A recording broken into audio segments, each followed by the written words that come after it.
before the world had form, Japanese mythology describes a time of pure chaos, an endless expanse of mist without sky, land, or sea. In this void, the elder gods appointed two deities to create order, Izanagi and Izanami. Izanagi, representing the male principle, and Izanami, the female principle, descended from the heavenly realm to fulfill this task. In the sacred traditions of ancient Japan, their union was more than a bond between two deities. They were complements of each other.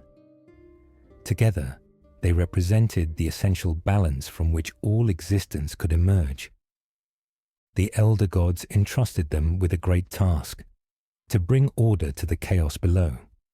It was not to be done with stone or fire or tools of mortal craft, but with divine will and sacred ritual. In their hands, they carried a single weapon, the Am no Nuboko, the heavenly jeweled spear. Standing upon the floating bridge of heaven, they gazed down at the swirling sea of chaos beneath. Izanagi lowered the spear into the endless waters, stirring them slowly. When he lifted it again, droplets fell from its tip, hardening into land. This was the first island, Onogoro. It was small, but it was the first solid place in a world of formlessness. The two descended to this new land and made it their home. There they began the work of creation in earnest. They raised a great pillar at the center of the island and prepared to unite in the sacred marriage ritual. Each would walk around the pillar in opposite directions, meeting on the other side to speak the words that would seal their union and bless the land they were to shape. But in this first attempt, Izanami spoke before Izanagi. Though simple, this reversal of order was considered a breach of ritual harmony. In the ancient belief system, the correct sequence carried spiritual weight. The male deity was meant to take the lead in the ceremonial greeting to ensure cosmic balance. By speaking first, Izanami had unknowingly disrupted the order of creation. When they united after this first ritual, what came forth was not the beauty they had hoped for. Some say deformed offspring emerged, beings without proper form or strength. Others tell that restless and malevolent spirits slipped into the world in that moment, born from imbalance. The elder gods decreed that the fault lay not in their devotion, but in the broken order of their union.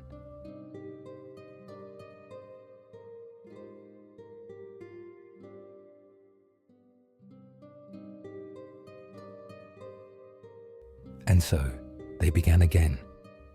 This time, Izanagi greeted first. The ritual was performed in perfect order, and from their union came healthy offspring, the islands of Japan. Awaji, Shikoku, Kyushu, and Honshu rose from the seas, each a sacred gift, each a place with divine purpose. In the myths, these islands were not simply landmasses, but living, spiritual entities, bound forever to the gods who had shaped them.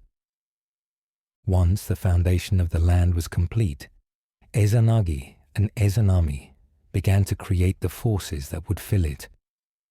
From their bond came deities of wind and rain, of mountains and rivers, of forests and fields.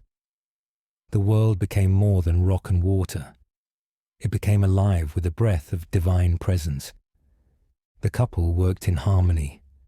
The mountains they shaped touched the clouds.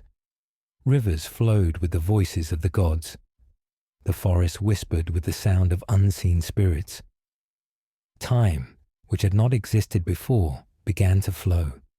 The world was no longer still. It had seasons, change, and movement. Yet creation is never without cost.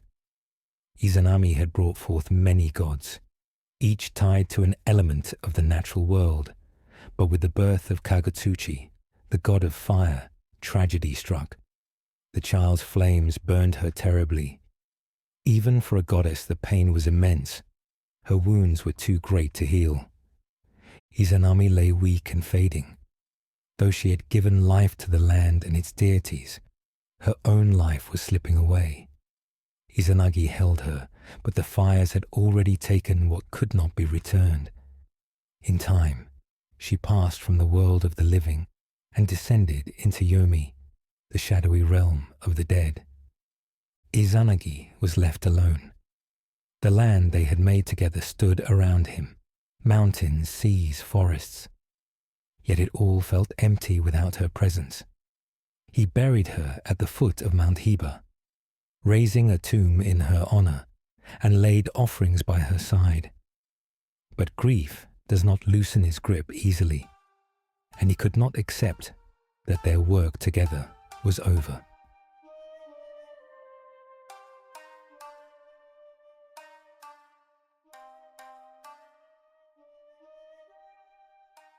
Driven by love and loss, Izanagi resolved to bring her back.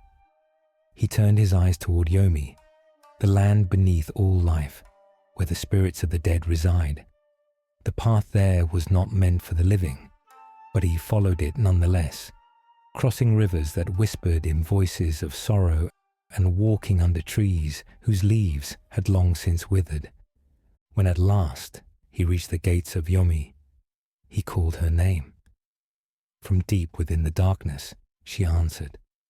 Her voice was soft, distant.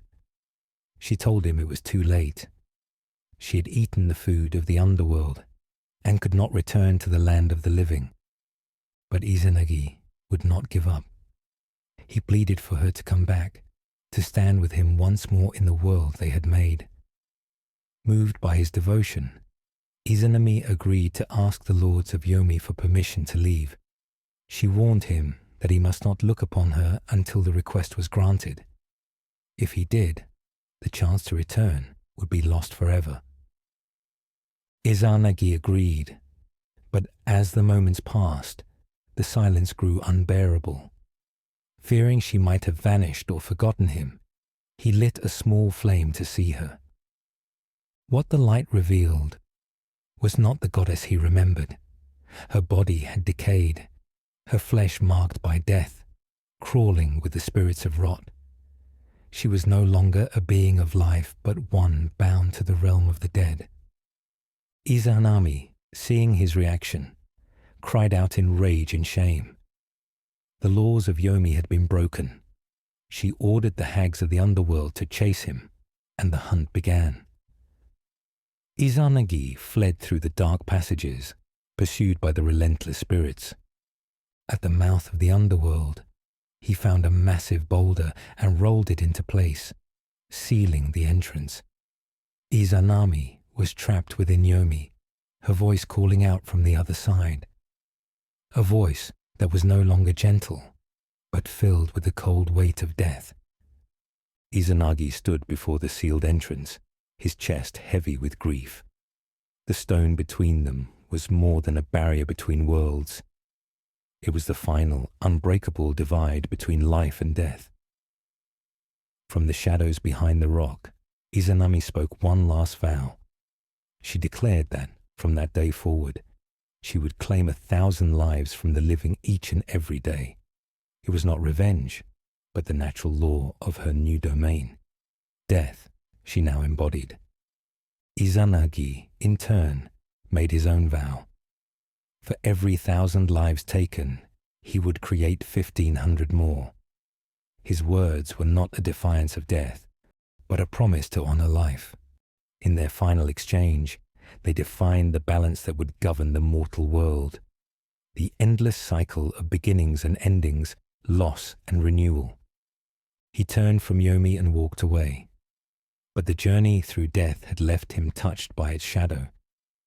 He was no longer the god who had first descended to Onagoro with hope and purpose in his heart. The stench of Yomi clung to him, the corruption of death lingering in his spirit. He knew he had to be cleansed.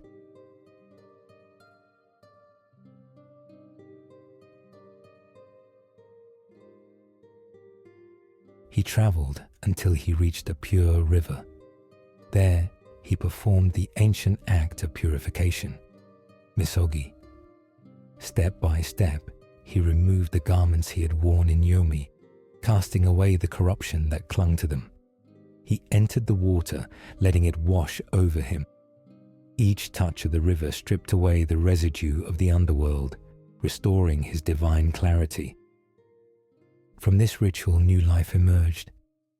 As he washed his left eye, a radiant goddess was born, embodying the light of the sun. From his right eye came the calm and steady light of the moon, and from his nose emerged a powerful god tied to the wildness of the seas and storms. These new deities were the final creations of Izanagi's great journey, born not from joy or union, but from renewal after loss. When the purification was complete, Izanagi stood in the flowing water, alone once more. He had returned from the land of the dead, but not unchanged. He had learned the boundaries that even gods can't cross, and the cost of defying the natural order. He withdrew from the world, no longer walking the lands he had shaped with Izanami.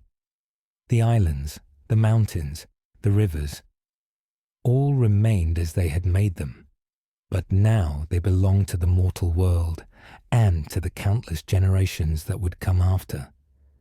And though they were apart, the two deities remained bound in purpose.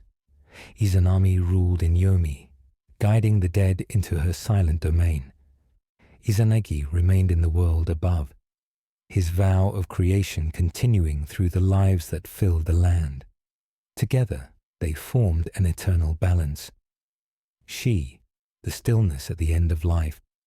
He, the breath that begins it. Their story is more than a tale of beginnings. It is a reflection of the human experience, of love and loss, of the desire to hold on to what cannot be kept, and the acceptance that follows. The world they made was not perfect. It was alive. It changed. It aged. It endured. In every mountain shrouded in mist, in every river flowing to the sea, the presence of Izanagi and Izanami remains. The wind carries their memory, and the land itself is their legacy. In the silence of dawn and the hush of dusk, their story continues. The god and goddess who gave shape to Japan, and in doing so, gave meaning to life and death alike. As the mist fades and the story of Izanagi and Izanami settles into the quiet of legend, your journey doesn't have to end here. You can dive deeper into the mythic realms right on this channel. From the fierce gods of the Aztecs, to the mysteries of ancient Egypt, to the thunderous sagas of Norse mythology, and so much more. If you enjoyed this video, don't forget to like, subscribe, and hit the notification bell so you never miss a myth. Until next time, may your dreams be filled with gods, monsters, and timeless stories. I'm wishing you a legendary sleep.